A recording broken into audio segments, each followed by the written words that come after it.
शेतकरी ज्या पावसाची वाट पाहत होता, पाऊस सगळीकडेच राज्यामध्ये पाऊस बऱ्यापैकी पडत आहे आणि विशेषतः धरणामध्ये पाण्याची सुद्धा पातळीमध्ये वाढ होत आहे.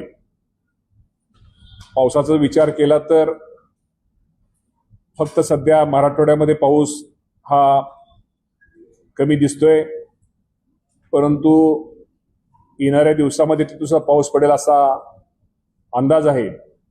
राज्यामध्ये आज जर पावसाची टक्केवारी आपण पाहिली तर कोकण विभागामध्ये 111% पाऊस पडलेला आहे, नाशिक विभागामध्ये 83% पाऊस पडलेला आहे, पुणे विभागामध्ये 87% पाऊस पडलेला आहे, मराठवाडा विभागामध्ये 77% पाऊस पडलेला आहे आणि विदर्भामध्ये 73% पाऊस पडलेला आहे. राज्यामध्ये एकूण पावसाची सरासरी 94% एवढा पाऊस पडलेला आहे.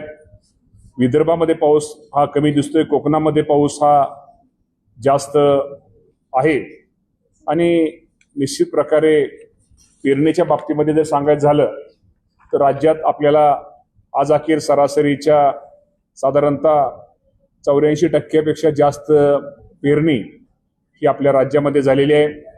पेरणीमध्ये अमरावती विभागामध्ये आघाडी आहे, 92% पेरणी आहे आणि सर्वात कमी पेरणी ही ठाणे विभागात झालेली आहे.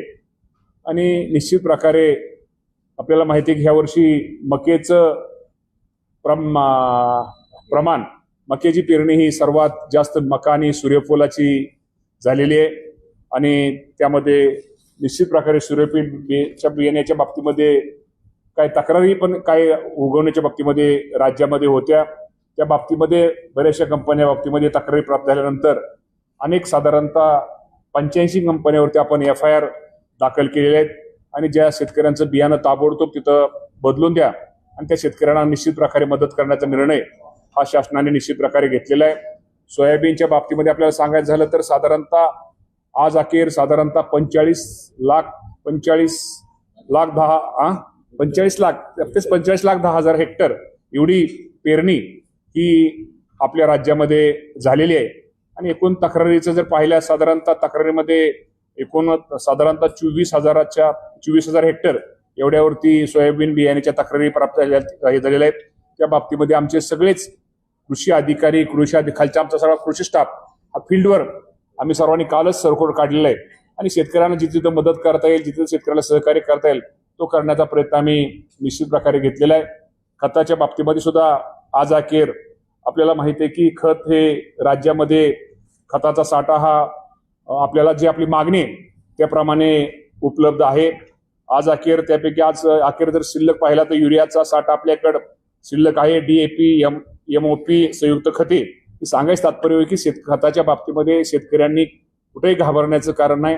आज आपल्याला पुरेशा प्रमाणामध्ये खताचा साठा पण आपल्याकडे व्यवस्थित आहे. त्यामुळे निश्चित प्रकारे यावर्षी तो अजूनही आपण पावसाची अपेक्षा काही ठिकाणी करतोय आणि पाऊस जास्त कमी प्रमाणामध्ये काही ठिकाणी झालेला आहे, परंतु निश्चित प्रकारे सर्वदूर पाऊस होईल असा एक आपल्याला आपला अंदाज आहे.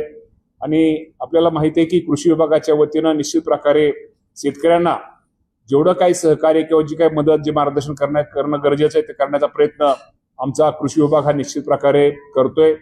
आणि खरं तर आपल्या सगळ्यांना माहिती आहे की आपल्याला ज्या पुण्यश्लोक अहिल्यादेवी होळकरांच्या नावाने जी कर्जमाफी योजना आपण सगळ्या शासनाने आपल्याला जाहीर केली होती आणि साधारणतः आज तुम्हाला माहिती आहे की 16,96,000 खात्यांना आपण त्याची यादी ही आपल्याकडे लागलेली आहे.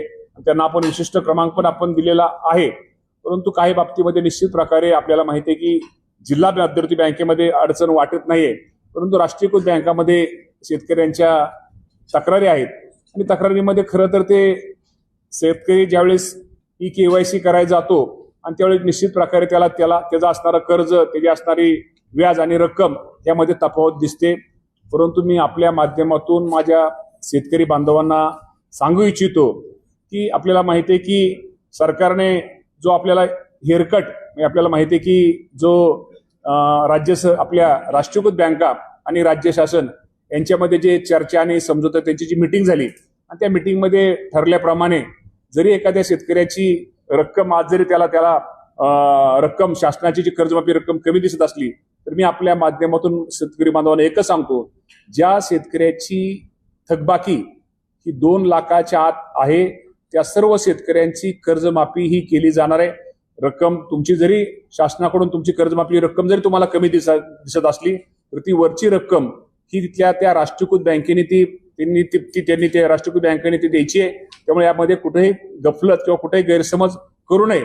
त्यामुळे रकमेच्या बाबतीमध्ये जे राज्य शासनाने आपल्याला जी रक्कम जाहीर केलेली ती संपूर्ण रक्कम थकबाकी रक्कम तुम्हाला सगळ्यांना तिथं थकबाकी रक्कम बँकेमध्ये राष्ट्रीयकृत बँका आणि शासनावरची रक्कम जी शासनाने दिली आणि शासन वरची रक्कम ही राष्ट्रीयकृत बँक भरणार आहे. त्यामुळं ती बँक तुम्हाला नीलचा दाखला हे माझ्या शेतकरी बांधवांना मिळणार आहे. आणि दुसऱ्या दिवशी नवीन पीक कर्ज सुद्धा त्याचा वाटप करायला आम्ही त्याप्रमाणे सांगितलं जाणार आहे.